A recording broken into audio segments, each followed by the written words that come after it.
ഹാഷ്മി വളരെ ആക്റ്റീവ് ആയിട്ടുള്ള ഒരാളാണ് സോഷ്യൽ മീഡിയയിൽ. നമ്മൾ അന്ന് വിമാന അപകടത്തിന്റെ ആ ഒരു പശ്ചാത്തലത്തിലൊക്കെ തന്നെ കണ്ടതാണ്. വളരെ ആക്റ്റീവായിട്ട് ഇപ്പം ഇന്നിപ്പോൾ പുറത്തു വന്നിട്ടുള്ള മണിക്കൂറുകൾക്ക് മുൻപ് സോഷ്യൽ മീഡിയയിൽ പോസ്റ്റ് ചെയ്തിട്ടുള്ള ഈ വീഡിയോ ആണ് നമ്മളിപ്പോൾ കാണുന്നത്. ഇപ്പുറത്തുള്ള ബോക്സിൽ അത് കാണാം. മൂക്കിലൂടെ ഒരു ട്യൂബ് ഇട്ട നിലയിലാണ്. അപ്പോൾ അതിൽ തന്നെ പറയുന്നുണ്ട്, ഞാൻ ആശുപത്രിയിലാണ്. മുൻ ഭർത്താവിൻ്റെ പേരെടുത്ത് പറയാതെയാണ് പറയുന്നത്. എൻ്റെ ഈ അവസ്ഥയ്ക്ക് കാരണം ഈ മുൻ ഭർത്താവാണ്. മുൻപ് ഒരുപാട് കേസുകൾ കൊടുത്തിട്ടുണ്ട് അയാൾക്കെതിരെ, പരാതികൾ. പക്ഷേ ഈ പരാതികളിൽ ഒന്നും തന്നെ ഒരു തരത്തിലുള്ള തീരുമാനങ്ങളും ആകുന്നില്ല. കേസ് മുന്നോട്ട് പോകുന്നില്ല. കേസിനെതിരെ കേസ് കൊടുക്കുന്നു, വീണ്ടും കേസ് കൊടുക്കുന്നു. ഈ രീതിയിൽ കൗണ്ടർ കേസുകളുമായി മുന്നോട്ട് പോവുകയാണ് ചെയ്യുന്നത്. എന്നെ വിവാഹം കഴിച്ചിട്ടില്ല എന്നാണ് ഇപ്പോൾ പറയുന്നത്. ഒരു ഫംഗ്ഷൻ പോലും നടന്നിട്ടില്ല എന്ന് പറയുന്നു. അങ്ങനെയാണെങ്കിൽ എല്ലാവർക്കും മുന്നിൽ എന്നെ ഓരോ പരിപാടികളിലും ആഘോഷങ്ങളിലും എല്ലായിടത്തും പോകുമ്പോഴും സോഷ്യൽ മീഡിയയിലൊക്കെ ഭാര്യ എന്ന് എന്നെ പരിചയപ്പെടുത്തിയിരുന്നു. അതെന്തിനായിരുന്നു? ഇതെല്ലാം ചെയ്തിട്ടും ഞാൻ കൃത്യമായ തെളിവുകളോടെ കേസുകൾ കൊടുക്കുന്നു. പോലീസിന്റെ ഭാഗത്തു നിന്ന് കാര്യമായ നടപടി ഉണ്ടാകുന്നിട്ട് മുതിർന്ന അന്വേഷണ ഉദ്യോഗസ്ഥരെ സമീപിക്കുന്നു.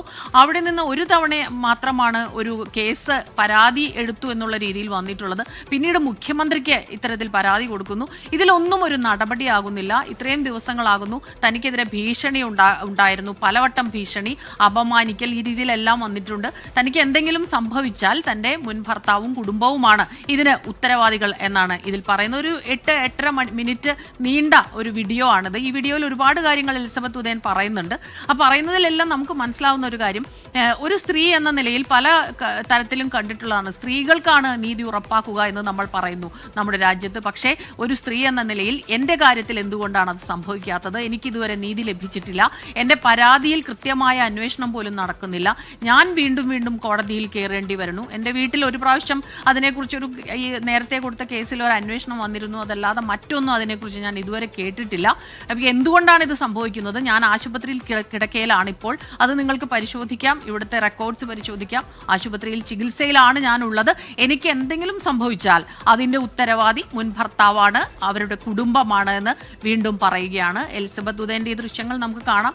കുറച്ച് അവശനിലയിലാണ്. എന്താണ് യഥാർത്ഥത്തിൽ ഈ ഒരു അവസ്ഥയ്ക്ക് കാരണമായത് എന്നിപ്പോഴും നമുക്ക് മനസ്സിലായിട്ടില്ല. ഈ വീഡിയോയിലൂടെ എലിസബത്ത് ഉദയൻ പല കാലങ്ങളിലായി പല രീതിയിൽ സ്വന്തം കാര്യങ്ങളാണെങ്കിലും ഈ ബാലയുമായി വിവാഹം കഴിച്ചിരുന്ന സമയത്ത് നമുക്കറിയില്ല അവർ തമ്മിലുള്ള പ്രശ്നം എന്താണെന്നോ അതിന്റെ വ്യവഹാര വഴിയോ ഒന്നും നമുക്കങ്ങനെ അറിയില്ല. അങ്ങനെ അതൊരു ഇപ്പൊ സോഷ്യൽ മീഡിയയിലൊക്കെ ഉണ്ടെങ്കിലും ഒരു പൊതുവാർത്താ മണ്ഡലത്തിലൊക്കെ അതങ്ങനെ കാര്യമായി വന്നിരുന്നില്ല. പക്ഷേ എലിസബത്ത് നേരത്തെയും പരാതികൾ അല്ലെങ്കിൽ ഈ പറഞ്ഞ ഫേസ്ബുക്ക് വീഡിയോകളൊക്കെ ഇടുന്നുണ്ട്.